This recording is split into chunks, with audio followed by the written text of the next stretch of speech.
La pantalla dice resiliencia urbana. ¿La ven? Sí, sí. Bueno, muchas gracias por la invitación. Yo soy Arturo Dominici Arosemena, soy el director de la Escuela de Recursos Marinos y Ambientales en la Facultad de Ciencias del Mar, en Facilmar, en la Universidad Marítima Internacional de Panamá. Además de, bueno, este trabajo como director de la Facultad de Ciencias del Mar, en la Facultad de Ciencias del Mar lo empezó este año. Previamente estuve trabajando en la dirección de resiliencia el año pasado, hasta mediados del año pasado, del municipio de Panamá.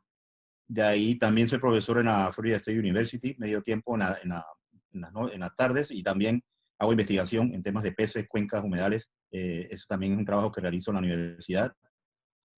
Y bueno, actualmente tengo algún conocimiento de la experiencia que tuvimos en el trabajo que hicimos con la ciudad en el tema de resiliencia. También se aplica un poco a algunos trabajos que estamos haciendo en la universidad actualmente.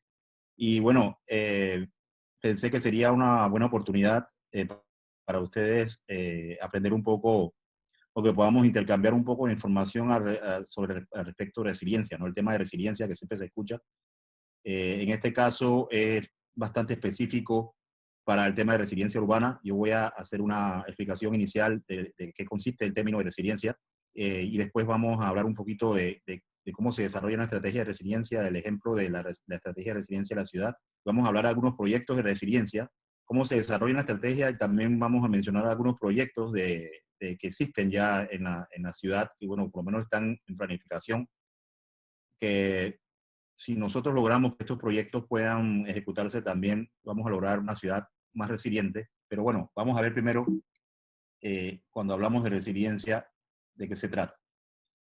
La resiliencia urbana es la capacidad de los individuos, las comunidades, las ciudades, las instituciones, empresas, sistemas que se encuentran dentro de una ciudad para sobrevivir, adaptarse y crecer, indistintamente de los impactos o tensiones que acontecen en su entorno. El término de resiliencia realmente es un término que proviene del concepto en biología, de también la capacidad de los organismos de poder afrontar o la diversidad genética que puede tener, variabilidad genética que puede tener una comunidad, un organismo, un ecosistema, para poder sobrevivir cuando hay un impacto muy grande sobre la población. Esto se transfiere un poco a los sistemas. Después, poco a poco, el concepto se va aplicando también a cualquier sistema por su capacidad de recuperarse. En el sentido de la ciudad, de cualquier ciudad, depende de muchos factores que integrados pueden lograr que esta ciudad pueda mantenerse y sobrevivir y crecer y desarrollarse y en su entorno, independientemente de qué impactos existan. Claro, cuando hablamos de resiliencia, tenemos cualidades.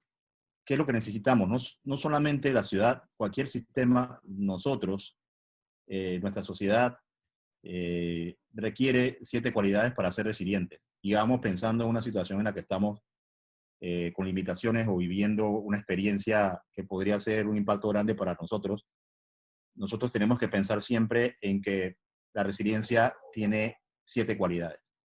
Cuando se habla de un sistema que tenga una característica de ser reflexivo, es capaz de aprender y evolucionar y siempre va a aceptar la incertidumbre, porque siempre algo puede ocurrir y no sabemos qué pase. Entonces no nos vamos a sorprender tanto, ¿no? Por lo tanto, somos reflexivos. Ingenioso porque encuentra recursos y siempre los utiliza. Va a buscar nuevas alternativas, nuevas formas. Es flexible porque tiene estrategias alternativas, cambia y se adapta siempre a las situaciones, pero también es integrado porque hay sistemas que trabajan juntos y conectados y alineados. Pero una cosa es integrado, otra cosa es inclusivo, porque puede ser integrado, pero no necesariamente todos los que forman parte se toman en cuenta. Pero sí tiene que ser inclusivo, tiene que haber una amplia comunicación y participación, tiene que haber una visión conjunta independientemente de quién es la persona, tiene que haber más que todo democracia en ese sentido, tiene que haber oportunidades para la gente, eso es un sistema inclusivo. Pero también tiene que ser redundante porque tiene que tener siempre un respaldo. A veces no existen, para que un sistema, a veces cuando se ven los temas de riesgo, no se tiene un plan B, no se tiene una capacidad extra, entonces Si no se tiene esto, y si no se tiene redundancia, no hay resiliencia. Y a su vez también tiene que ser robusto, debe limitar las fallas, tiene que estar bien diseñado, pero no debe tener dependencia de otros sistemas. Es decir, tiene que tener la capacidad de ser independiente, pero también tiene que tener la capacidad de ser integrado. Entonces, son muchas cualidades que debe tener la resiliencia, un sistema para que sea resiliente. Cuando hablamos entonces de los impactos y las tensiones que se dan sobre una ciudad, también siempre hay oportunidades. Siempre se puede pensar que algo positivo viene de algún impacto y eso es el concepto de resiliencia que cambia con respecto a otros conceptos que se tienen, ¿no? Porque en el caso de que haya un impacto muy grande, las ciudades tienen que avanzar y que se tienen que transformar. Puede ser que la situación en la que tenía la ciudad previamente no va a ser la misma en el futuro.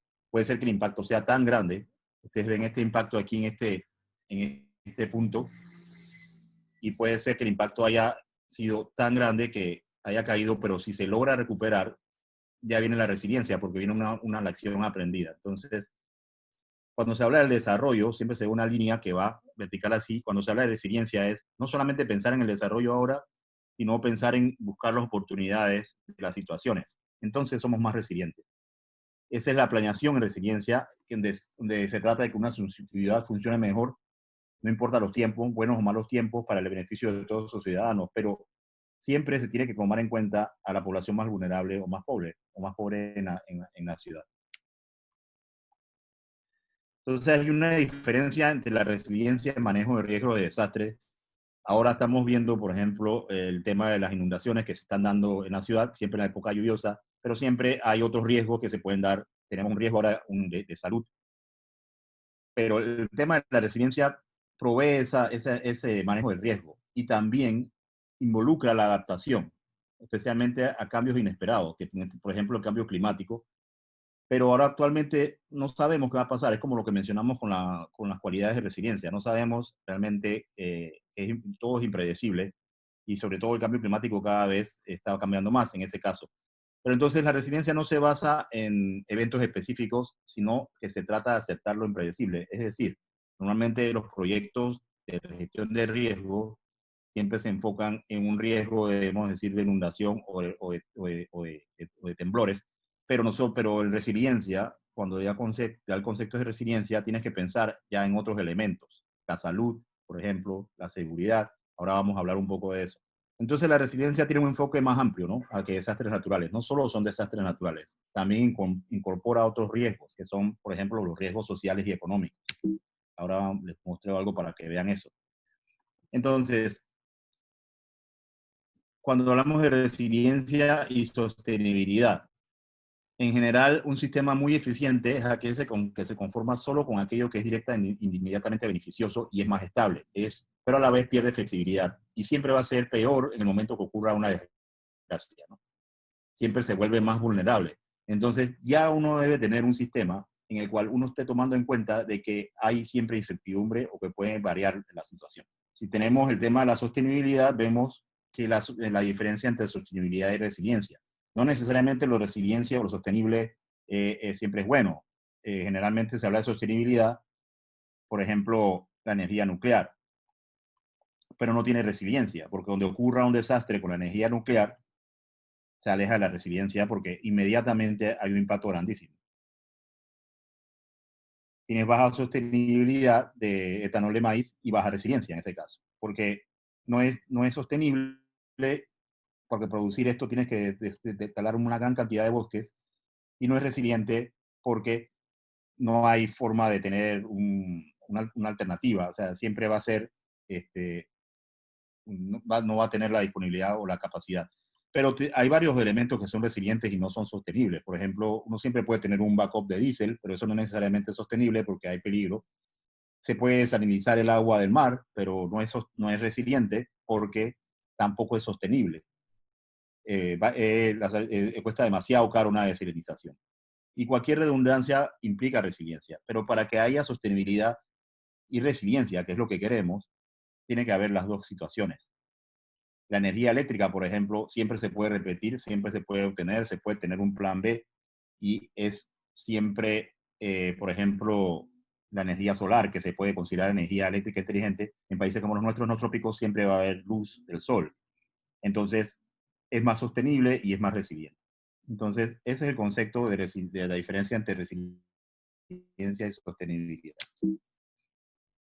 Entonces, hay un marco en el tema de la resiliencia urbana. Esto fue desarrollado por una agencia que se llama ARUP. Ellos hicieron una serie de indicadores para definir lo que es la resiliencia. Para entender que no solamente es el tema de riesgos de desastres, tenemos 4 dimensiones para el tema de resiliencia. Una es el salud y el bienestar, que es la gente, la economía y la sociedad, de cómo se organiza estas personas. La otra es la infraestructura y el medio ambiente, que es el lugar donde estamos ubicados y lo que nos influye en el lugar. Y el liderazgo y estrategia, que es el conocimiento para el conocimiento, que es el poder. El que tiene el conocimiento y que puede mover cambios en las sociedades. Entonces se requiere liderazgo. Si no hay liderazgo, no hay resiliencia. Si no hay infraestructura de medio ambiente relacionado de una manera sostenible, tampoco hay resiliencia. Si no hay una economía y una sociedad accionada donde haya oportunidades, tampoco la hay.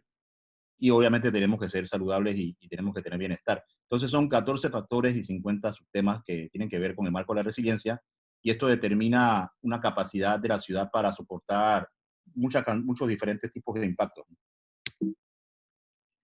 Avanzando aquí.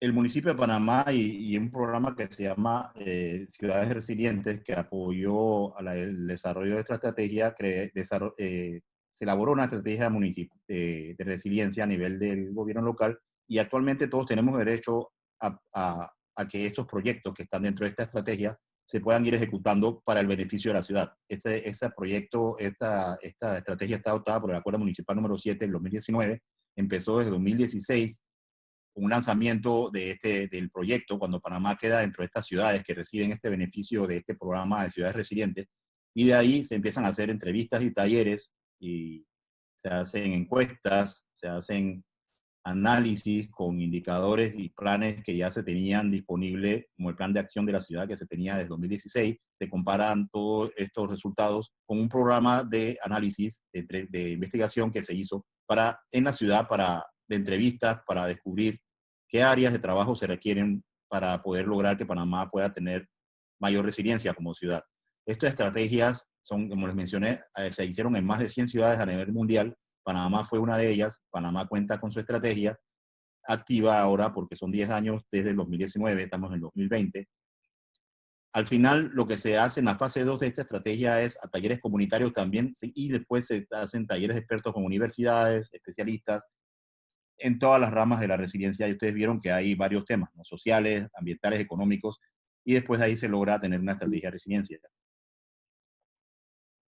En la fase 1, bueno, se crea un equipo de trabajo, una estructura fuerte de apoyo del programa a nivel municipal también, y se hace ese análisis holístico, ¿no?, de la resiliencia de la ciudad. Vamos a hablar un poco también de de varias secciones de la estrategia, se plantea el contexto de la ciudad, se ve también qué acciones de resiliencia se están haciendo en la ciudad, las que se consideren resilientes de acuerdo a lo que les mencioné, las percepciones de la gente que vive en la ciudad y los principales impactos y tensiones que la enfrentan, ¿no?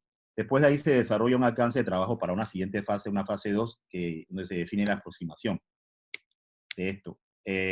Normalmente lo que se quiere entender cuando se hace un análisis de resiliencia, que se llama análisis preliminar de resiliencia para hacer una estrategia, es qué características tiene la ciudad, qué está haciendo la ciudad con relación a la resiliencia, qué acciones, o sea, qué proyectos o acciones se están haciendo en la ciudad por parte de los panameños que tengan que ver con resiliencia. No necesariamente se sabe que son de resiliencia, sino que se identifican como acciones que puedan aumentar la resiliencia de la ciudad.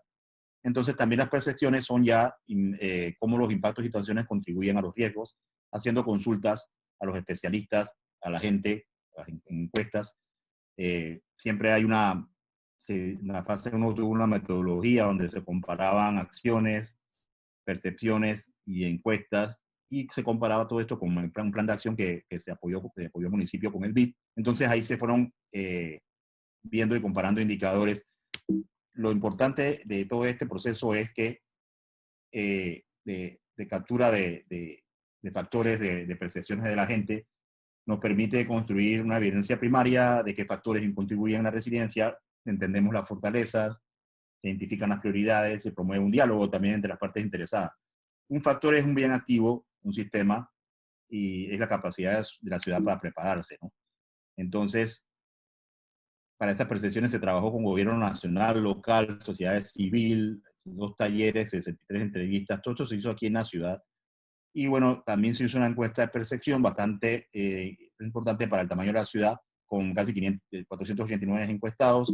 Para esto, que ustedes tengan una idea del todo el trabajo que se hace, se pudo describir por edad, las edades de todas las personas que participaron en estas encuestas, el nivel de ingreso, bueno, ustedes pueden ver cuál fue más o menos el nivel de ingreso de estas personas. Eh, Aquí vemos, por ejemplo, obviamente la limitación de muchos barrios que no tienen acceso, por ejemplo, a tecnología versus otros barrios de clase media y todo esto, que también fueron los que pudieron participar en las encuestas. Algunos no participaron en todo este proceso, pero la cantidad de personas fue bastante relevante para poder tener una tendencia, ¿no? Ahí en el análisis de resiliencia se hace una evaluación en donde este es un marco en el cual se dice aproximadamente cuáles son las situaciones de acuerdo a las encuestas y se ven muchos temas. Por ejemplo, lo que ustedes ven en rojo significa que se debe hacer mejor, lo verde es que puede mejorar y lo azul es una fortaleza. Entonces, vamos a ver un ejemplo aquí de la seguridad. Aquí dice en el número 5, dice, avala la estabilidad social y la seguridad y la justicia es para este marco. La mayor parte de respuestas es que la seguridad tiene que mejorar y una sola de puede mejorar y fortaleza una línea. Entonces, hay otros problemas. Aquí también se habla de transporte cuando se habla de resiliencia. Y vean el tema del transporte, que es el número, la movilidad sería el número 9, como también hay ciertos negativos. La continuidad de los servicios esenciales, que es el agua potable y todo esto, y vemos que ahí ya no hay azules, ¿no? Y las necesidades básicas, vemos en el 1, también hay negativos.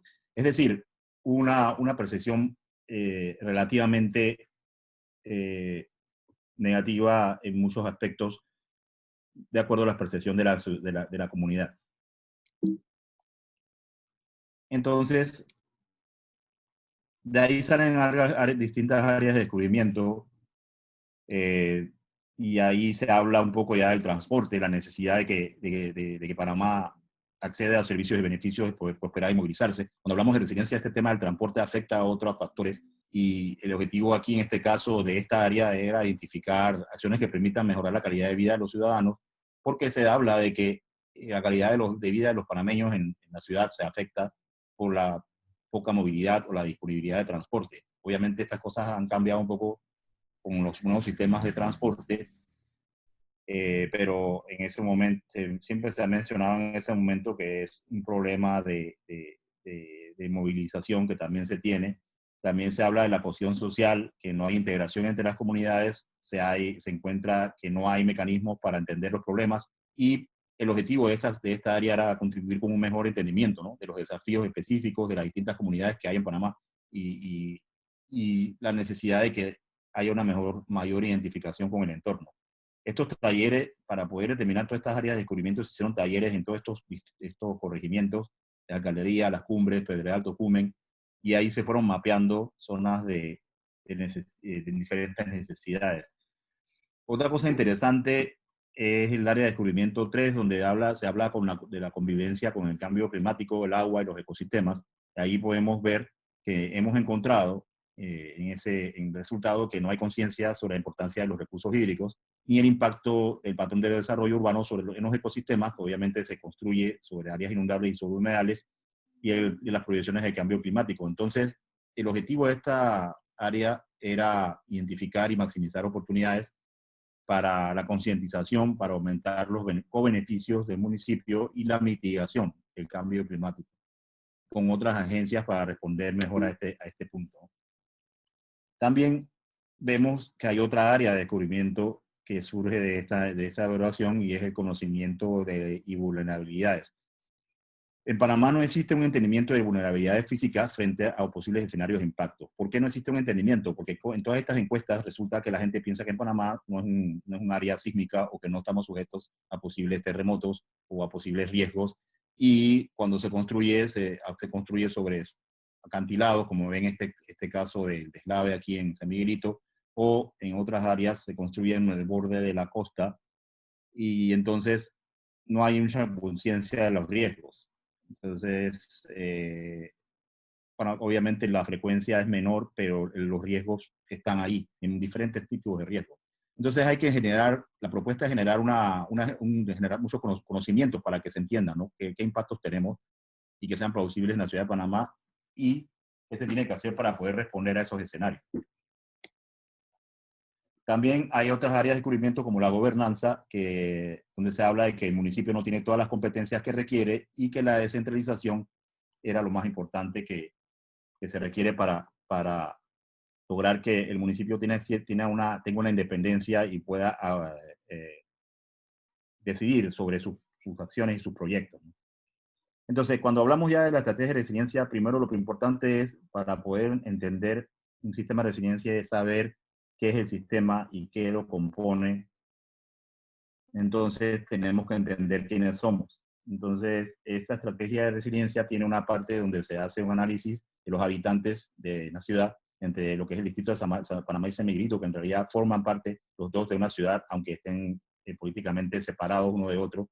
Aquí se ven las proyecciones de cuánto va a crecer la ciudad en el 2050, 1.800.000, solamente en la ciudad.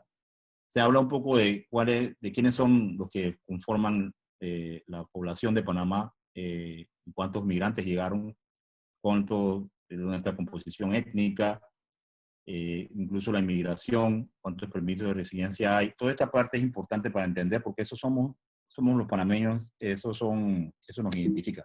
Entonces, también la estrategia de resiliencia tiene un análisis en el cual se hizo una evaluación económica del capital natural. Más de 1.6 mil millones de dólares anuales es lo que aporta todo lo que es el recurso natural, los ecosistemas que están en la ciudad. Eso también se evaluó. Fue una ONG que se llama Earth Economics, que hizo este trabajo para nosotros. Son especialistas en el tema de evaluación, servicios ecosistémicos y todo esto. Y ellos hicieron una valoración de qué pueden aportar todos estos ecosistemas que tenemos aquí mismo en la ciudad. En el tema de recreación, 567 millones por año, reducción de desastres, alimento, porque muchos de estos ecosistemas que tenemos, manglares y en las costas, brindan alimento, recursos pesqueros, hábitat, estabilidad climática, y obviamente todo esto, el turismo es importante, aunque también se habla de que muchos de estos valores no se están aprovechando, ¿no? Entonces, son valores que están ahí y que están disponibles para nosotros como capital natural. En el tema de las tensiones, la huella urbana es un problema. La huella urbana obviamente es el crecimiento de la ciudad que va marcando las áreas. Ustedes pueden ver de cuando la ciudad de Panamá empezó, la parte roja de cómo fue creciendo. Ya se considera hasta donde está Arraiján y Chorrera, ciudad de Panamá, hasta el este al oeste. Todo esto se considera lo que se llama el gran área metropolitana del Pacífico, porque está en el Pacífico y va teóricamente a ser una sola ciudad grande en algún momento. De hecho, compartimos todos los problemas que tenemos ahora. Compartimos problemas también de conectividad. Mucha gente que está en el oeste trabaja en este lado o se queda estancada en los tranques. Pero nuestra área está, bueno, obviamente en la ciudad de Panamá, pero vean cómo va creciendo. Esta huella urbana va marcando y va destruyendo los ecosistemas alrededor. Eso es uno de los problemas y las tensiones que tenemos. Dentro de la estrategia, cuando consolidamos todos estos análisis, vemos que en el distrito de Panamá, de cada 2 viviendas hay una formal. Y en el distrito de San Miguelito, de cada 3 viviendas solamente de cada 3 viviendas hay una sola formal. Es decir, la informalidad significa cuando es lo que se llama, por ejemplo, las barriadas de precaristas o las barriadas que no tienen servicios básicos, como agua, alcantarillado, tienen acceso al agua potable. Es decir, Panamá tiene una gran cantidad de informalidad. A pesar de que podamos ver que tenemos muchos edificios desarrollados en el centro de la ciudad, eso no es verdad. Cuando vemos los números, Panamá tiene una cantidad de informal casi, prácticamente mayor que la informalidad, el formalismo. Es decir, tener una casa con un título de propiedad. Es bastante alta la vivienda informal. En San Miguelito es el 51.64%. ¿Qué es lo que pasa con la resiliencia? Si nosotros no reflexionamos, no aceptamos la situación, los problemas no se van a poder afrontar porque estamos mirando hacia otro lado. Entonces, esta estrategia trata de decir la realidad tal como es, con investigación. ¿Cómo vemos con el tema del agua? ¿Sabían ustedes que el 57% del agua, 57% del agua de la ciudad de Panamá, del agua potable que se trata en plantas de tratamiento, con cloro y todo lo demás, el 57% de esa agua no se puede contabilizar y se pierde por las fugas de las tuberías? Entonces, somos completamente ineficientes en el manejo del agua potable, pero invertimos en su tratamiento. El 56% de la población no paga el agua. Entonces, todos estos problemas del manejo del agua también inciden sobre el tema de enfermedades como el dengue y la malaria, que se da de dengue 7.5 casos por cada 100.000 habitantes y malaria 19.4 casos por cada 100.000 habitantes. Entonces, estas son tensiones con respecto al manejo del agua, y en el tema de los ecosistemas vemos el incremento de los riesgos por el deterioro de los humedales, sobre todo en la zona este de Panamá. Hace poco estuvimos dando una presentación sobre manglares, de cómo se ha ido deteriorando poco a poco los humedales. Entonces, cómo estos manglares se han ido rellenando y cómo esto incrementa los riesgos de inundaciones porque se van afectando otras áreas y se va afectando la productividad pesquera. Nos preguntamos después por qué no tenemos producto pesquero, y es que estamos destruyendo las áreas que son de reclutamiento y protección de los humedales, de los recursos pesqueros. Y una atención muy fuerte que tenemos también, el manejo eficiente de los desechos, el deterioro de la salud de la población. Por esto, las inundaciones se incrementan porque también se taponan los drenajes y se afecta la provisión y servicios de agua potable. Quiero decir que también esto ha estado cambiando un poco porque han habido nuevas normativas también. Ya no se ven tantas bolsas plásticas, por lo menos en las costas como antes. Panamá ya inició un proceso de lograr que haya un cambio en sus regulaciones con respecto al manejo del plástico, pero todavía hay mucho por hacer y todavía vemos gran cantidad de desechos en el mar, que vienen de las cuencas, que vienen de las personas que tiran la basura en el agua desde sus casas, y es un problema. Y no tener también un sistema de manejo de desechos eficientes también afecta mucho, y el resultado es la gran cantidad de basura que tenemos en nuestras costas. También hay que ver las tensiones sociales, ¿no? Los niveles de pobreza afectan también a la resiliencia en una ciudad. Panamá, 13%, y 12% en San Miguelito. Pobreza, la seguridad es importante. Hay por cada 100.000 personas, hubieron 252 muertes en Panamá y 106 en San Miguelito.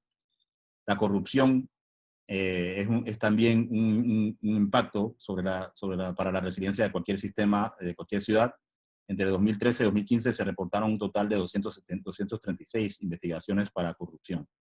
La violencia de género, ustedes recuerdan las cualidades de un sistema resiliente. Si no hay integración, si no hay inclusión, también no hay resiliencia, y en Panamá tenemos un problema por la agresión de género. Mujeres agredidas, 11 asesinadas en el año 2016. El mensaje es que nosotros tenemos que conectar lo ambiental con lo social, todos los elementos para poder ser resilientes. Tenemos las inundaciones que están afectando a toda la zona este de la ciudad, bueno, buena parte de la ciudad. Ustedes, si ven un mapa de Panamá, vean esta área de la red de ríos que tenemos, entonces vean dónde están todas estas zonas del este de Panamá, la mayor parte de las cuencas, y ahí tenemos grandes construcciones también, y ahí se están desarrollando la huella urbana que vimos al inicio en zonas inundables. Entonces son zonas inundables donde hay mucha pobreza, donde hay inseguridad, donde todo se puede sumar como una capa. Entonces ahí uno tiene, imagínense también ahora con la situación de salud que se agrega también un elemento más. Entonces, eso es una razón por la cual se tiene que tomar muchos elementos para poder lograr la resiliencia.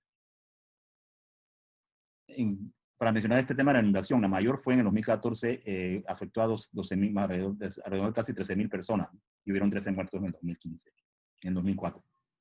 Perdón. Eso está en una publicación del BID de 2015.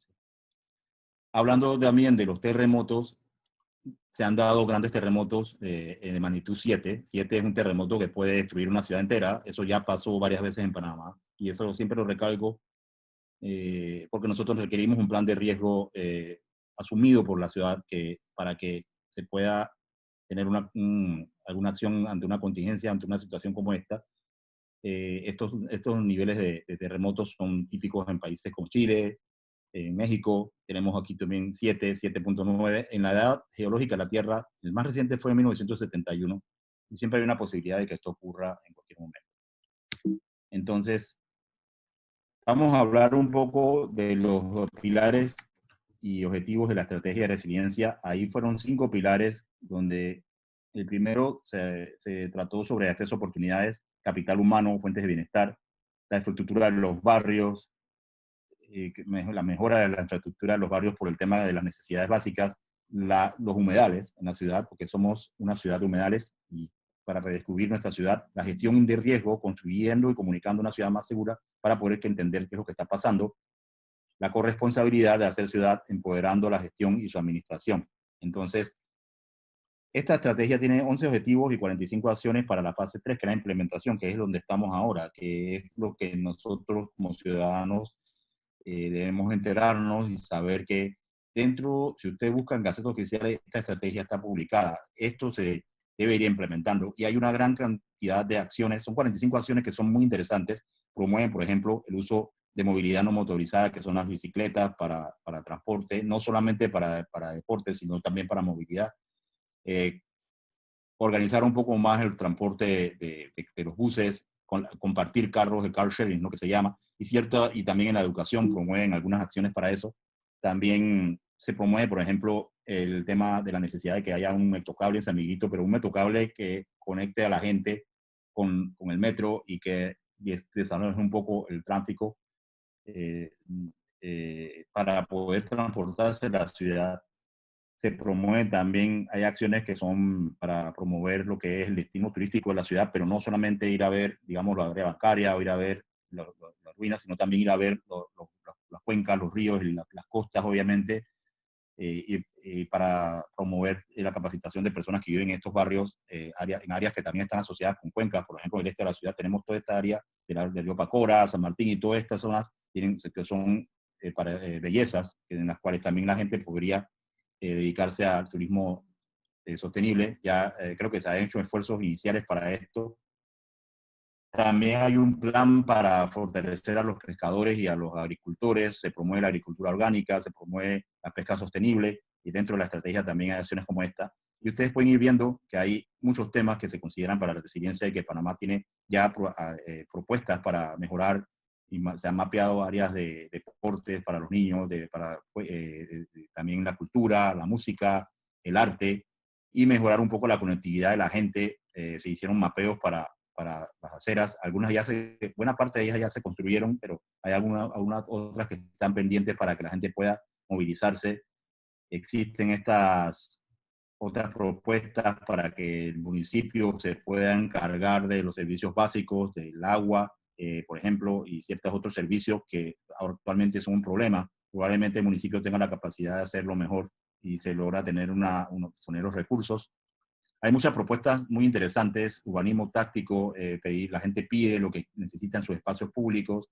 Aquí se hicieron algunos ejercicios con esto, de promover la integración de las personas en áreas de los barrios. También esta parte de los humedales, del Pilar 3, tiene toda esta área de investigación, monitoreo de las cuencas, conciencia ciudadana para concientización para lo que es conservación de los ecosistemas, y también promover la educación en los jóvenes, en los niños, y bueno, obviamente también el plan de manejo de los desechos.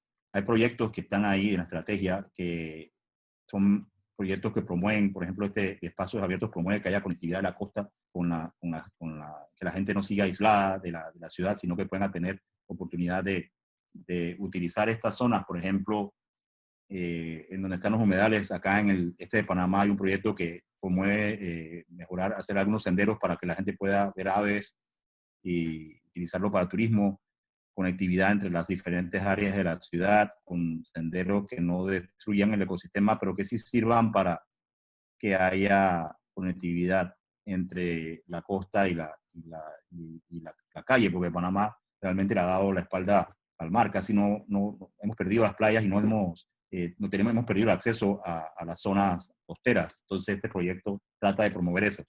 También hay otro proyecto que se llama Cuenca Urbana Resiliente, que este proyecto se dio dentro del municipio, el cual, si ustedes ven la cantidad de personas que viven en estas zonas acá en el este de la ciudad, Juan Díaz, todas estas personas se están inundando y entonces se requieren unas iniciativas para que se mitiguen estos impactos de inundaciones, a partir de un plan de acción que existía en Panamá Metropolitana y en varios estudios que se hicieron, se promueve la mitigación, varios componentes en este proyecto. Uno es mitigación de inundaciones, otro es mejoras de espacios públicos y las cuencas urbanas. Esto es lo que se llama soluciones basadas en naturaleza.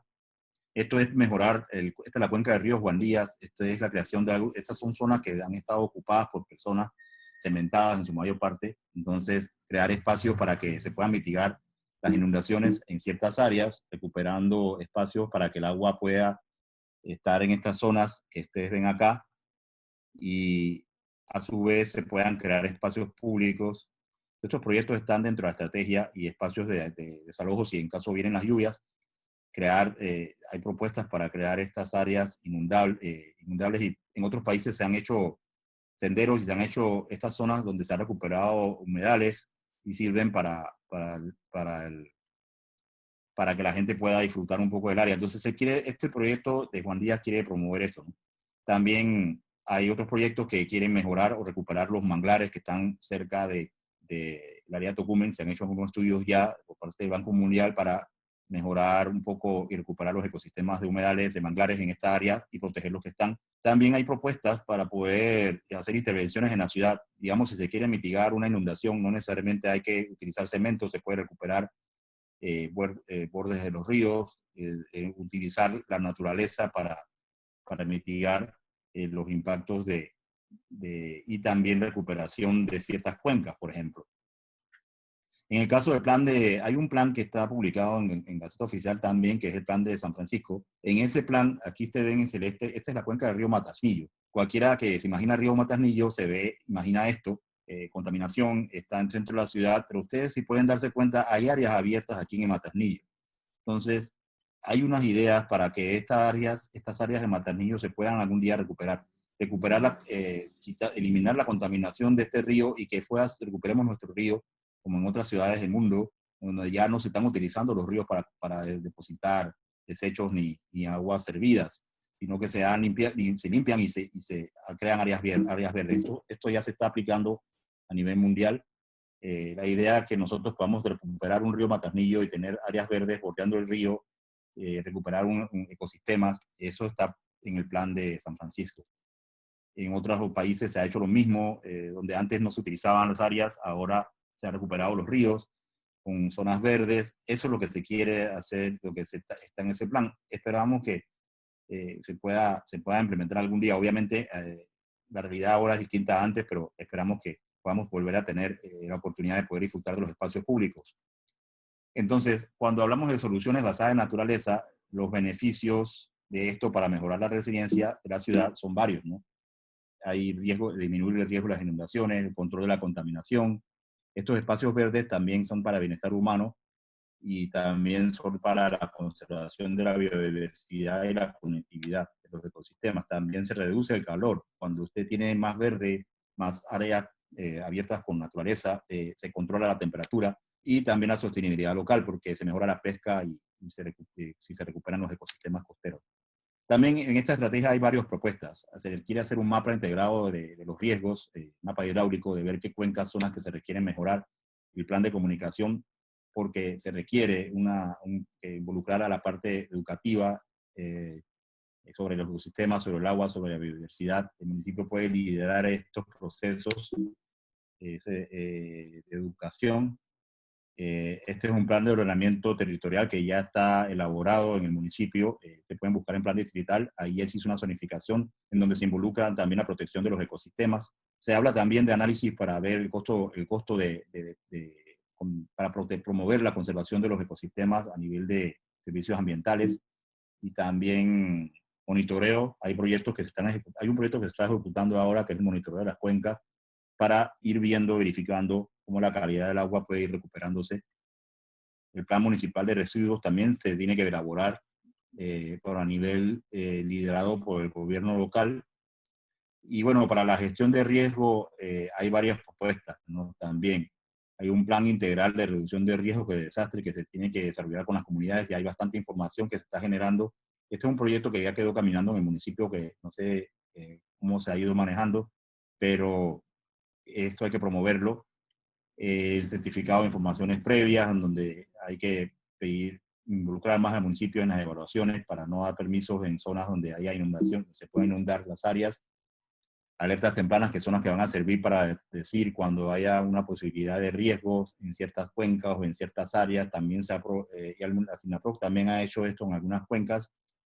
Y para terminar con lo que dice la estrategia, se habla también de la corresponsabilidad de empoderar a la gente, ¿no? También se habla de fortalecer las capacidades administrativas a nivel del mismo municipio y también la alianza de la ciudadanía para la seguridad, la protección de la sociedad civil, involucrándolos para la seguridad y los derechos humanos, que es importante para que se cumpla. Hay un decreto calicio que adopta medidas para prevenir la discriminación.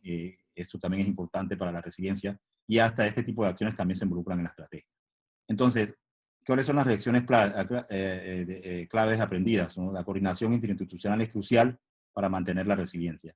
Debe haber voluntad política para aceptar e implementar la descentralización, que es la oportunidad de que los municipios puedan ellos hacer directamente el trabajo y obviamente también darle seguimiento a los proyectos que se inician. La gobernanza está fragmentada por el tema del agua y los ecosistemas y los recursos naturales. Muchas autoridades manejan diferentes los temas, entonces se define, es muy difícil poder trabajar de esa manera. No hay regulaciones claras en el desarrollo costero, falta de priorización de recursos financieros, tenemos prioridades y que realmente a veces no se están tomando en cuenta. Hay una debilidad en la sociedad civil y la organización para exigir la conservación de los recursos. Y nosotros somos sociedad civil y sabemos que existe una estrategia de resiliencia avalada por un acuerdo municipal. Eso es una norma. Nosotros podemos pedir que estas cosas se ejecuten, que se prioricen en estas acciones que ya se hicieron consultas con las comunidades. Entonces, tenemos el derecho de que estas cosas se vayan priorizando y que se vayan eh, asignando recursos. No importa las administraciones, lo importante es la ciudad. Y las transiciones políticas, que es lo que afecta un poco que estos proyectos vean. Esta estrategia de resiliencia tiene una visión de preparar a la ciudad de Panamá en los próximos 500 años. Puente del Mundo conectará a los ciudadanos por medio del ambiente e irá empoderándose para gestionar efectivamente su riqueza humana, la prosperidad y los ecosistemas. Bueno, muchas gracias. Estos son mis contactos para, si me quieren localizar para cualquier consulta o idea. Estoy en la universidad, también ahí tenemos interés en seguir con proyectos en torno a la ejecución de esta estrategia. Tenemos algunas acciones ya con el municipio, con la dirección ambiental ahora, y queremos seguir viendo cómo se pueden fortalecer otros proyectos. Esta estrategia usted la puede encontrar en la página del municipio también. Aquí está, ustedes entran en la página y hay una de la estrategia de resiliencia, ahí quedaron todos estos recursos y también los informes de todas estas acciones que se hicieron. Y bueno, estamos a la orden en cualquier consulta.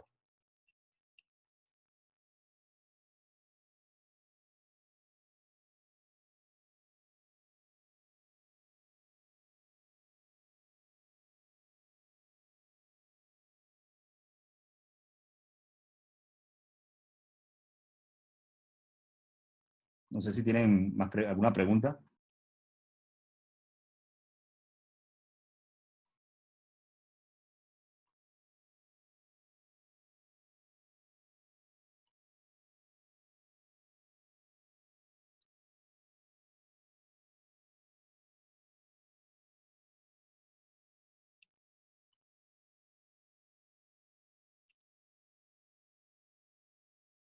¿Tienen alguna pregunta o...?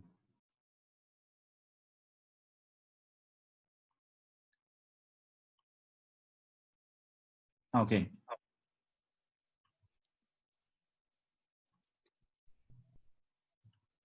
Eh, no sé cómo hago para poner el host. Un segundo.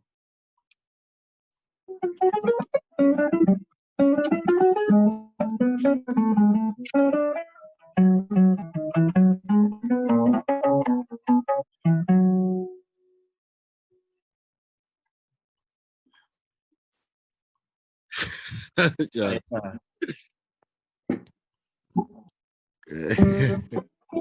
Listo.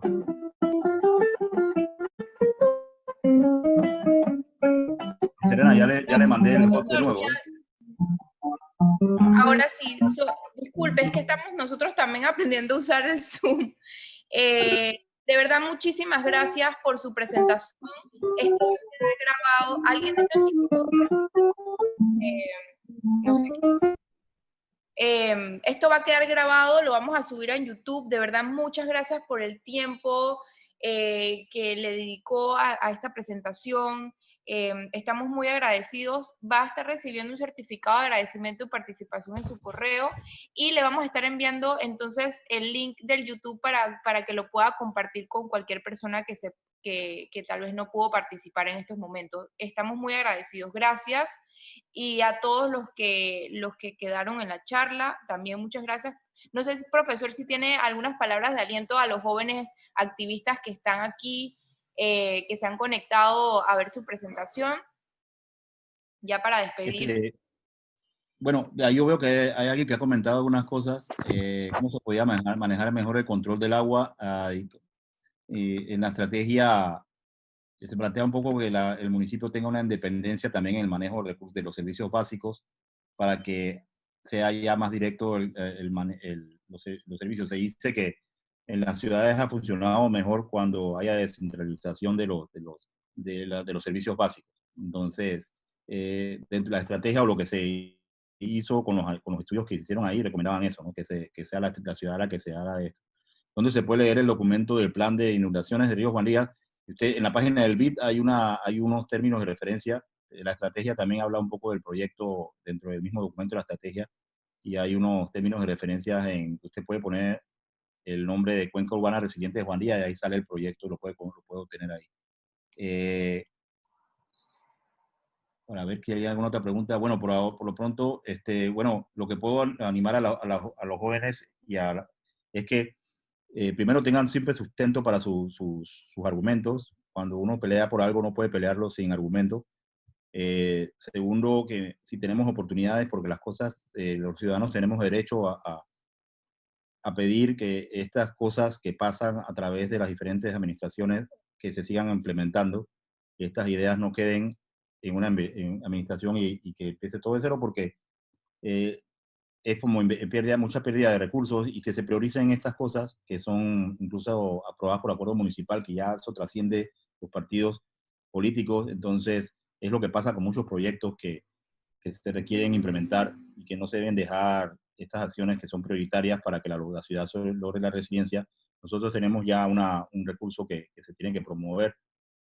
También los que trabajan en las universidades o los que son investigadores revisen estos proyectos y tal vez pueda ser interesante que se hagan propuestas para obtener fondos y ejecutar acciones en estos sentidos.